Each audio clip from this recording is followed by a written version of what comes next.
He defrauded the party, but more importantly, he defrauded 27,000 plus people in Markham, Unionville who put their faith in his word. I was in his head office, and he told me that you will be an MP in 6 months. Michael Ma must go.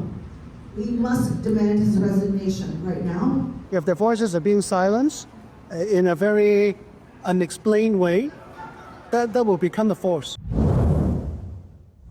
Scarlet Grace with Rebel News. We are back in the Markham Unionville riding for a town hall meeting to discuss MP Michael Ma, who crossed the floor from the Conservative Party to join the Liberals. Among attendees today are disgruntled constituents, Conservative MPs, and we have a former employee of Michael Ma.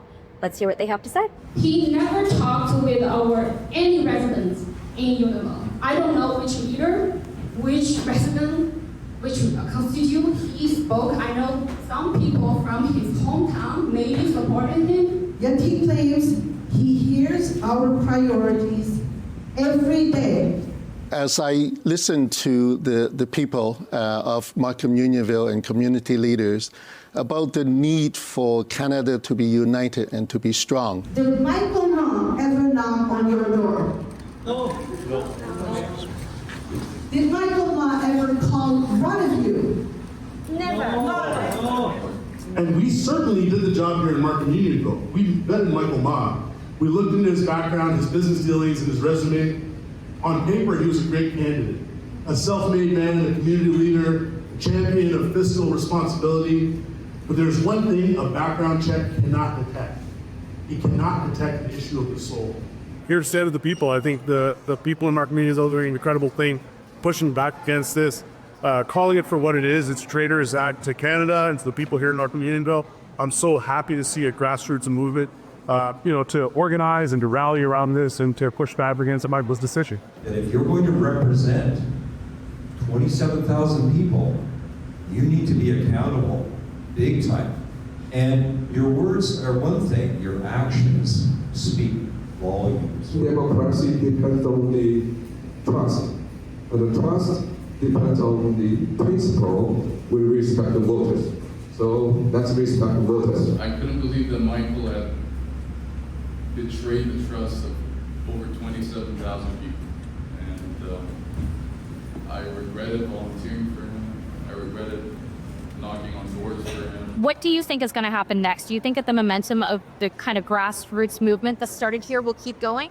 I think in the nature of every human being, if their voices are being silenced in a very unexplained way, that will become the force. So I think the momentum is getting louder and louder now.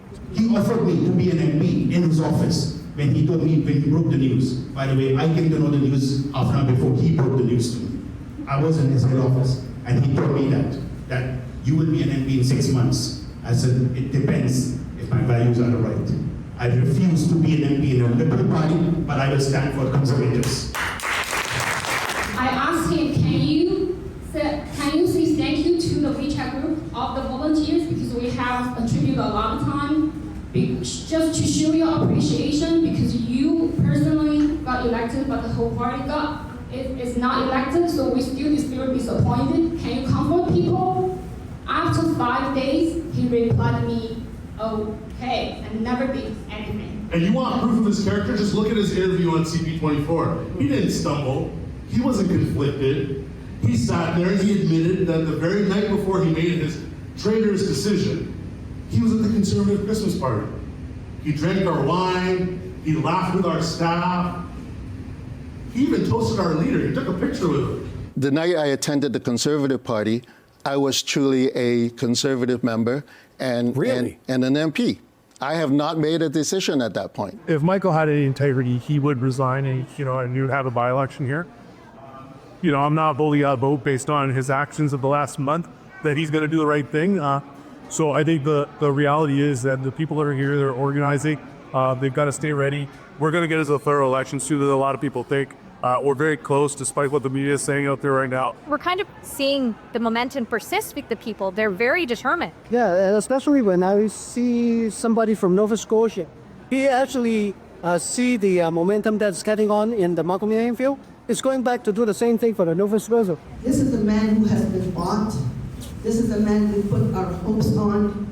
and he trampled our hope under his foot for personal gain, I bet. The media will tell you, oh, this happens all the time. Floor crossings, they're part of the Canadian tradition. Don't let them gaslight you. There's a difference between crossing for conscience and crossing for profit. I literally had no life. I worked full time with him, and then I went to events with him in the weekends. My wife did not see me for the last 7 months because I was working with him every day, from 9 to 5 and then 5 to 8. It was not him I was only working for. It was the party. It was what we stood for, what we stand for. That's what I work for. It's very important that the democracy is a true democracy. The people voted for conservative MP. They want conservative values in the riding being represented. If you really wanted to run as yourself, if people were just electing you, you should run as an independent. I want my vision of a free, democratic, and sovereign Canada to count. Do you? Yes. We are now just one seat shy of a Liberal majority government. Is that something that you're concerned about?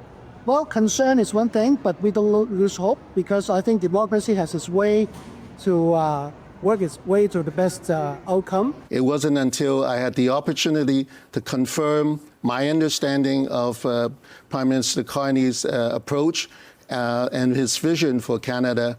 Of course, up to that point, I have reflected on a lot of the comments, as I said, from the people I have talked to in Markham, Unionville, and Canadians at large. He didn't cross because of crisis of faith.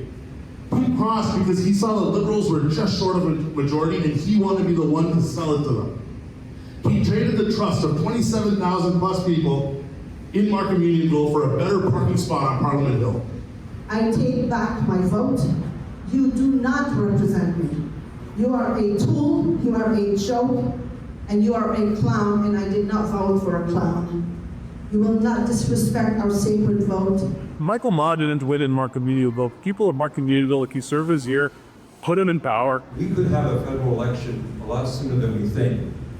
So we need to get ready. We need to develop candidates that can speak to this and show up, and not just show up after they get elected, but show up and actually represent you. It was not just me who resigned. There was another person from the head office. She also resigned. She lives in Markham, Unionville, just like me. We did everything right. We put him in power, and we have the right to take him out of power also. Because that's what democracy is. Maybe we will be scared, honestly, because we are all voted for Conservative. But I think at the end, it's not just a winning of any party.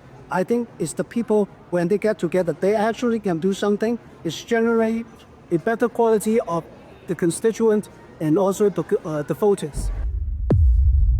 If you agree that Michael Ma has betrayed his constituents and Canada, head to firema.ca.